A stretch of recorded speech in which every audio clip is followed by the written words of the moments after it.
ما آمنتم بہ فقد اہتدوا۔ لوگوں اس طرح ایمان لانا جس طرح نبی کے صحابہ ایمان لے کر آئے ہیں، اگر ایسے تم ایمان لاؤ گے جیسے نبی کے صحابہ نے ایمان قبول کیا ہے تو پھر یاد رکھنا اللہ کی طرف سے گارنٹی ہے فقد اہتدوا، پھر تم کامیاب ہو۔ لہذا کامیابی کی اسٹیج کب ملتی ہے؟ جب تمہارا ایمان اس طرح کا کہ جس طرح کے اللہ کے رسول کے صحابہ ایمان لائے ہیں۔ بڑی قابل توجہ بات ہے، ابو جہل ہے، بہت بڑا کافر تھا، یہ میرے آقا صلی اللہ علیہ وآلہ وسلم کو صبح و شام دیکھتا تھا، اور دادا علی اجویری رحمۃ اللہ علیہ نے میرے آقا کو دیکھا بھی نہیں ہے۔ ابو جہل نے دیکھ کے کچھ نہیں حاصل کیا، دادا علی اجویری نے ان دیکھے سب کچھ حاصل کیا۔ بڑی قابل توجہ بات ہے کہ ابو جہل نے دیکھ کر کیوں نہیں حاصل کیا؟ اس لیے کہ ابو جہل نے دیکھا تھا تو اپنے جیسا سمجھ کے دیکھا تھا، اور دادا علی اجویری نے دیکھا نہیں لیکن زمانے والوں کو بتایا ان جیسا کائنات میں ہے۔ یہ ایک شان رسالت سمجھنے کا ایمانی طریقہ ہے۔ یہ میرے پاس ہے، بخاری شریف ہے، یہ بخاری شریف کی زیارت کریں، یہ عربی کتاب ہے، یہ بخاری شریف ہے 2 جلدوں میں۔ الحمدللہ آپ کی دعاؤں سے ہم نے یہ سبقاً بخاری شریف پڑھی ہے۔ سنو صحابہ کیسے میرے آقا صلی اللہ علیہ وآلہ وسلم کو مانتے تھے۔ حدیث سماعت فرمائیں، حدیبیہ کا موقع ہے، حضرت جابر رضی اللہ تعالیٰ عنہ فرماتے ہیں ہمیں پیاس لگی۔ جب پیاس لگی حدیبیہ کے موقع پر اللہ کے رسول صلی اللہ علیہ وآلہ وسلم کی بارگاہ میں عرض کیا آقا پانی بھی ہمارے پاس نہیں ہے اور پیاس بھی ہمیں لگی ہوئی ہے۔ جتنے آپ بیٹھے ہیں آپ توجہ سے حدیث سنیں، آقا پانی بھی ہمارے پاس نہیں ہے اور پیاس بھی لگی ہوئی ہے۔ تو میرے آقا صلی اللہ علیہ وآلہ وسلم نے فرمایا کہ تم ایسے کرو ایک پیالہ میرے پاس لاؤ۔ جب پیالہ سرکار کی بارگاہ میں پیش کیا گیا تو میرے لجپال آقا صلی اللہ علیہ وآلہ وسلم نے بین یدی رکھوا، اللہ کے رسول صلی اللہ علیہ وآلہ وسلم نے اس پیالے میں اپنے ہاتھ کو رکھا۔ سبحان اللہ! میرے لجپال آقا صلی اللہ علیہ وآلہ وسلم نے اس پیالے میں اپنے ہاتھ کو رکھا۔ جب پیالے میں ہاتھ کو رکھا، اب صحابہ حضور کے قریب تھے، وہ کہہ چکے تھے یا رسول اللہ لیس عندنا ما نتوضا بہ ولا نشرب، آقا ہمارے پاس تو وضو کے لیے بھی پانی نہیں ہے اور پینے کے لیے بھی پانی نہیں ہے۔ تو میرے آقا نے آگے سے یہ نہیں فرمایا کہ میں تو تمہیں کلمہ پڑھانے آیا تھا، کلمہ تم نے پڑھ لیا ہے، اب تمہارے پانی کا کوئی میں نے ٹھیکہ تو نہیں لیا ہوا۔ یا میرے نبی نے یہ بھی نہیں فرمایا کہ نماز تم نے کس کی پڑھنی ہے، عبادت تم اللہ کی ہے، اللہ سے پانی مانگو، تم میرے پاس آ گئے ہو پانی کے لیے۔ نہیں، صحابہ کو پتا تھا کہ یہ وہ بارگاہ عالیہ ہے، میرے کریم سے در قطرہ کسی نے مانگا، دریا بہا دیے ہیں، در بے بہا دیے ہیں۔ میرے اور آپ کے آقا نے اس پیالے میں پانی رکھا۔ یہ امام بخاری لکھتے ہیں وَوَضَعَ النَّبِيُّ صلی اللہ علیہ وسلم يَدَهُ فِي الرَّكْوَةِ، آپ نے جب پیالے میں اپنا ہاتھ رکھا فَجَعَلَ الْمَاءُ يَفُورُ مِن بَيْنِ أَصْحَابِهِ، آپ کی 5 انگلیوں کے درمیان سے پانی کے چشمے۔ سبحان اللہ! میرے بھائیو، یہ شان رسالت سمجھنے کا ایمانی طریقہ ہے۔ قابل توجہ بات ہے، پانی کا کوئی پیالہ پڑا ہو، میں اور آپ ہم میں سے کوئی اس میں خشک ہاتھ لگا دے تو وہ پانی مستعمل ہو جاتا ہے، وہ استعمال شدہ پانی ہو جاتا ہے، وہ پاک تو ہوتا ہے لیکن وہ پاک کرنے کی طاقت نہیں رکھتا، اس میں یہ کیپیسٹی نہیں ہے کہ وہ پاک کر سکے۔ میرے نبی پاک صلی اللہ علیہ وسلم کی شریعت کا قانون ہے، اور جو بشر کی صرف راٹ لگاتے ہیں ان کے لیے پیغام ہے۔ بخاری پڑھو، ارے ہم اگر پانی کے اندر انگلی ڈال دیں تو شریعت کہتی ہے وہ پانی پھر تم اس کو استعمال نہیں کر سکتے، اس لیے کہ وہ پانی استعمال شدہ ہو جاتا ہے۔ لیکن یہ میرے نبی علیہ السلام کی شان ہے کہ انہوں نے پیالے میں ہاتھ رکھا تو 5 انگلیوں سے پانی کے چشمے جاری ہو گئے۔ امام بخاری کہتے ہیں چشمے کیسے ہیں؟ کَأَمْثَالِ الْعُیُونِ، لیکن درمیان سے پورے پورے چشمے اوپر درمیان سے پورے پورے چشمے جاری ہو گئی ہیں یار. سر سے لے کر پاؤں کے ناخنوں تک ایک انسان کے اندر کتنا پانی ہوتا ہے. ارے 4-5 بار پیچس آ جائے تو ڈاکٹر کہہ رہا ہوتا ہے تیرا تو پانی ختم ہو گیا ہے. لیکن یہاں کیا شان ہے میرے لجپال آقا کی کہ میرے مصطفیٰ نے ہاتھ رکھا ہوا ہے. پھر پانی کی نہریں شروع ہیں. پھر دیکھو وہ لوگ جو مصطفیٰ کریم کو سمجھتے ہیں کہ یہ تو ایک محلے کے چودھری کی طرح ہے, معاذ اللہ یہ تو بڑے بھائی کی طرح ہے, یا یہ تو ایک پوسٹ مین کی طرح ہے, ان کے لیے سبق ہے.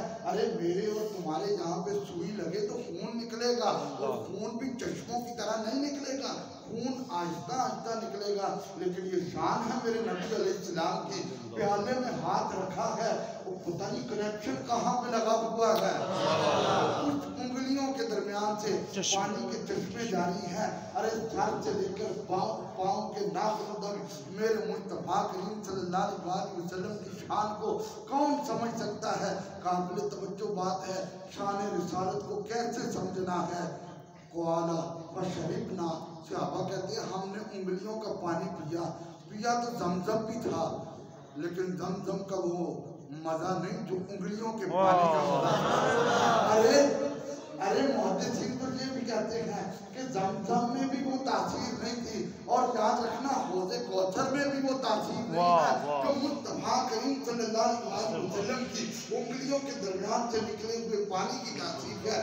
اس لیے کہ دیوبندیوں کے مولانا زکریا نے فضائل حج میں لکھا ہے کہ جسم کا میرے مصطفیٰ کا جسم کا حصہ زمین کے جس ٹکڑے کے ساتھ ہے, انہوں نے کہا وہ کعبے سے بھی افضل, وہ بیت المقدس سے بھی افضل, وہ حجر اسود سے بھی افضل, وہ حرم پاک سے بھی افضل. انہوں نے اپنی کتاب میں لکھا وہ عرش اعلیٰ سے بھی افضل.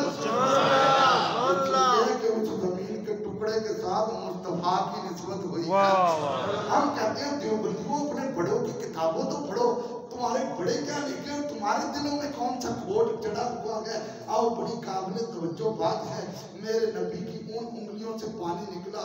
حضرت جابر کہتے ہیں فشربنا, ہم نے پانی پیا, وتوضأنا, ہم نے وضو کیا. لگے سارے ہم نے وضو کیا. فقلت لجابر, کسی نے پوچھ لیا کم کنت یومئذ, جابر اس دن تم کتنے تھے؟ اللہ اللہ. جس دن مصطفیٰ کی انگلیوں سے پانی نکلا تم کتنے تھے؟ تو حضرت جابر کہنے لگے لو کننا مئۃ الف لکفانا. اب اس کا جواب پتہ کیا تھا؟ اس کا جواب یہ تھا کننا 15 اس کا جواب یہ تھا 1500 تھے. 1500 کا جواب تھا ہم 1500 رکھیں. نبی کی شان کی باری آئے تو تول کے نہ مانو, دل کھول کے مانو. ماں کی شان کی باری آئے, خدا کی قسم دنیا میں کوئی ترازو بھی ایسا نہیں ہے کہ جہاں میرے نبی کی شانوں کو تولا جائے. ارے جب میرے نبی کی شان کی باری آئے تو بخیل بن کے نہ مانو, سخی بن کے میرے مصطفیٰ کی شان مانو. صحابہ کہنے لگے, جابر کہنے لگے یہ امام بخاری ہے, اور یہ کتاب بھی بخاری ہے, اور یہ قرآن کے بعد سب پہ بھاری ہے, اور یہ ہے بڑی پیاری ہے, اور یہ ہے ہی ہماری ہے. یہ ہے ہی ہماری ہے. اب کیا لفظ ہے, لو کننا مئۃ الف لکفانا. حضرت جابر کہتے ہیں اگر ہم 1,00,000 ہوتے, اگر ہم 1,00,000 ہوتے تو پانی ہم پہ کافی ہوتا, لیکن ہم 1500 لیکن ہم 1500 تھے.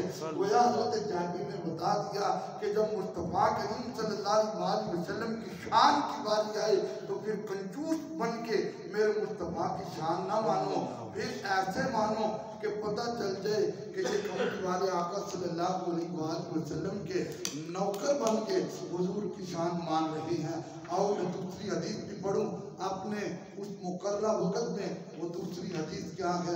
حضرت جابر رضی اللہ تعالیٰ عنہ فرماتے ہیں کہ میرے ابا جی کا وصال ہو گیا, اور جب میرے ابا جی کا وصال ہوا تو کہتے ہیں کہ میرے اوپر جو ہے وہ قرضہ تھا, تو میں سرکار کی بارگاہ میں آ گیا.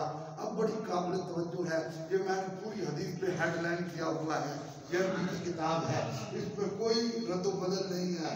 قابل توجہ بات ہے، میرے لجپال آقا صلی اللہ علیہ وآلہ وسلم کے صحابی حضرت جابر کہتے ہیں میں سرکار کی بارگاہ میں آ گیا، عرض کیا آقا میرے پاس بہت ہو گئے ہیں، وعلیہ دین، ان پہ قرضہ تھا، فہرت والا غرمائی، میں نے قرضے داروں کو بلایا، یعنی جنہوں نے قرضہ لینا تھا، میں نے کہا ان یاخذوا التمر بما علیہ، یہ میرے باغ کے اندر جتنی کھجوریں ہیں تم اس طرح کرو ان کھجوروں کو تقسیم کر لو، ان کھجوروں کو تم تقسیم کر لو۔ فابوا، آقا انہوں نے انکار کر دیا، انہوں نے کہا نہیں ہمارا پورا قرضہ دو، ہمارا پورا قرضہ دو۔ تو میرے نبی کی بارگاہ میں آ کر کہنے لگے آقا اب آپ کے علاوہ کون ہے میرا، آپ کے علاوہ کون ہے، میں تمہارا ہوں، تمہارا یا رسول اللہ، آقا کون ہے میرا آپ کے علاوہ۔ سنو حضرت جابر نے جب یہ آ کر عرض کیا تو میرے نبی نے یہ تو نہیں نہ فرمایا کہ میں تمہیں تو کلمہ پڑھانے آیا ہوں، یا میں تمہیں نماز سکھانے آیا ہوں، میں تمہیں قرآن سکھانے آیا ہوں، کوئی میں نے تمہارے قرضے کی ذمہ داری تو نہیں لی ہے، خود محنت کرو، مزدوری کرو اور قرضے اتارو۔ نہیں صحابہ کو پتا تھا کون دیتا ہے، دینے کو منہ چاہیے، دینے والا ہے سچا ہمارا نبی، دیوانے جو بھی مانگتے نے میرے لجپال دیندے نے، کرم کرتے نے جس سے لے مسئلہ دار دیندے نے۔ میرے آقا چلے، حضور نے ایک بات کہی، فرمایا جابر اذا جددتہ و ودعتہ فی المربد، اے جابر جب تیرا باغ پک جائے تو اس کی کھجوروں کو اتار کے ان کھجوروں کا ایک ڈھیر لگا لینا، اور جب وہ ڈھیر لگ جائے تو پھر مجھے بتانا۔ حضرت جابر نے وہ ڈھیر لگایا، میرے مصطفیٰ کو آ کے بتایا، وَجَابُوا مَعَهُ ابو بکر و عمر، حضرت جابر کہتے ہیں میرے نبی نے حضرت ابو بکر اور عمر کو ساتھ لیا، امت کے شیخ اسلام ہیں، یہ شیخین ہیں، ان دونوں ہستیوں کو ساتھ لیا۔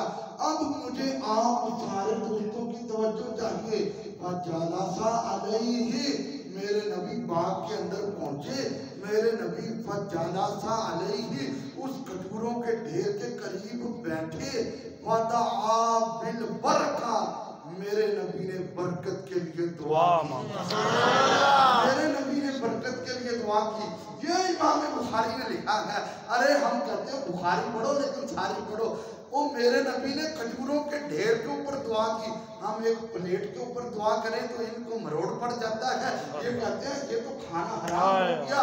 میں نے کہا ہاں یہ کھانا حرام ہوا ہے، شیطان کے لیے ہوا ہے، مسلمان کے لیے۔ سبحان اللہ، نعرہ تکبیر، نعرہ رسالت، نعرہ رسالت، نعرہ تحقیق، عظمت و شان مصطفیٰ۔ یہ نوٹ کریں، بخاری شریف ہے، پہلی جلد ہے، پہلی صفحہ نمبر 374 ہے، 1 2 3 4 4 نمبر لائن ہے۔ سبحان اللہ، اور کبھی کسی کے متھے لگنا پڑے تو اس کو بتاؤ تو صحیح، یہ جو ہم ختم کی چیزیں آگے رکھ کے یہ برکت کے لیے دعا کرتے ہیں، یہ میرے نبی کا طریقہ ہے۔ سبحان اللہ، حضرت جابر کہتے ہیں پورے ڈھیر پہ ہم پھل کی ایک ٹرے رکھ لیں تو ان کو مروڑ پڑ جاتا ہے، ادھر پورا ڈھیر ہے۔ پھر قابل توجہ بات ہے، جب میرے نبی نے دعا کی تو میرے نبی نے کہا او تو او غرماء آقا جابر، وہ جتنے لوگوں نے تیرے ابا سے قرضہ لینا تھا ان سب کو بلا لو۔ حضرت جابر کہتے ہیں جب سارے آگے تو میرے نبی چلے گئے، جب سارے آگے میرے نبی چلے گئے، کہتے ہیں وَمَا تَرَقْتُ أَحَدًا لَهُ عَلَىٰ أَبِي دَيْنٌ إِلَّا قَضَيْتُهُ، جتنوں نے قرضہ لینا تھا سارے اپنے اپنے قرضے کے مطابق کھجوریں اٹھا کے چلے گئے۔ کہتے ہیں میں سرکار کے پاس پہنچا، مغرب کا وقت تھا، میں نے مغرب کی نماز مصطفیٰ کے پیچھے پڑھی، جب مغرب کی نماز پڑھی تو میں نے سرکار کی طرف دیکھا، فَذَكَرْتُ ذَلِكَ لَهُ، اور کیا آقا وہ قرضے والے تو اپنا مال لے کر چلے گئے ہیں لیکن کھجور ایک بھی کام نہیں، کھجور ایک بھی کام نہیں ہوئے۔